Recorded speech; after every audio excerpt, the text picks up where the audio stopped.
mo ba mag-indoor? Ayan.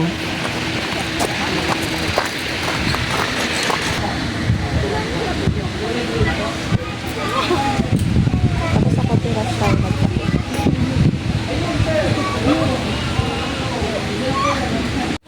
So yun na nga mga kaindahan, nandito tayo ngayon sa Cabisera, dito sa Taytay, Rizal, sa mataas. So naka-overview tayo. Ayan. Naka-overview tayo ng mga kaindahan. So ang kasama ko ay Circle of Friends. Tapos dito kami magli-late lunch for today. Andyan? Kasunod mo eh. Wala?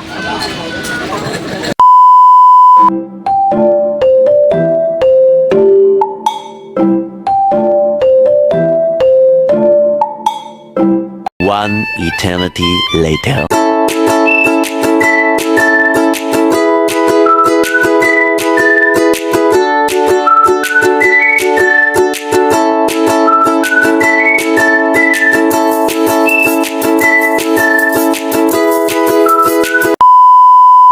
Yes. So, yan, mga kinday, yun yung offer nila. Silang flower, oh. Pa-flower din. Siyempre yung kanilang fishing well.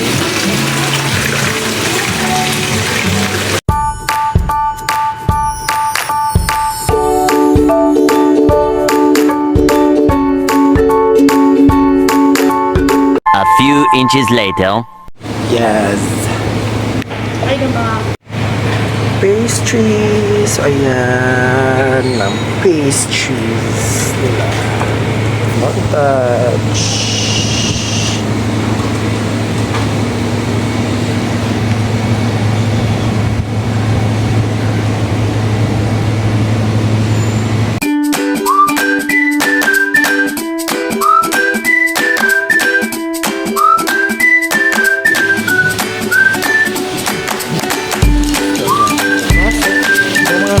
So yan, pagpasok nyo, pasok nyo mga kainday, overview na agad siya dito.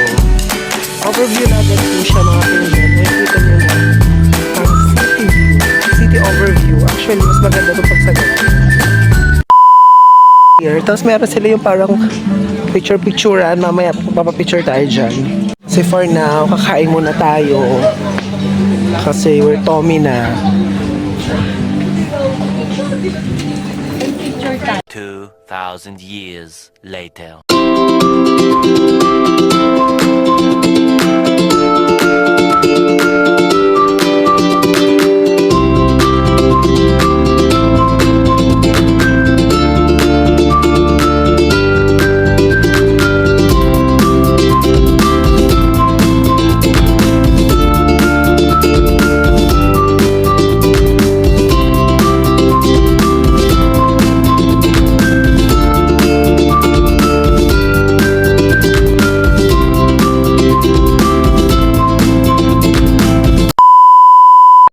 So yun na nga mga kainday. So ito yung view namin dito mga kainday sa pwesto namin. So ayan. Hindi ko alam kung Laguna de Bay ba to? Feeling ko mga kainday Laguna de Bay to. Oo. Kasi nasa Rizal na kami eh. Binangonan. Feeling ko yan. Comment down below kung Laguna de Bay yan. Feeling ko kasi may mga ganun na siya. Yung ano na mga palaisdaan, Kinemeru. Tapos ito mga kainday, mga kabahayan sa baba. So ayan, mga bahay-bahay yan actually. Tapos dito, lapit pa tayo konti. So ayan mga kainday, kita nyo yung city. So ayan ang buong Kamay Nilaan. So nandiyan na ang Makati, ang Taguig, ang Mandaluyong, ang Pasay. So ayan na siya mga kainday. Yan, overview. Yan ang makikita sa baba mga kainday. Here. So, ayan. Diba?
6? Sino nga yun? Pilit ko yung iba.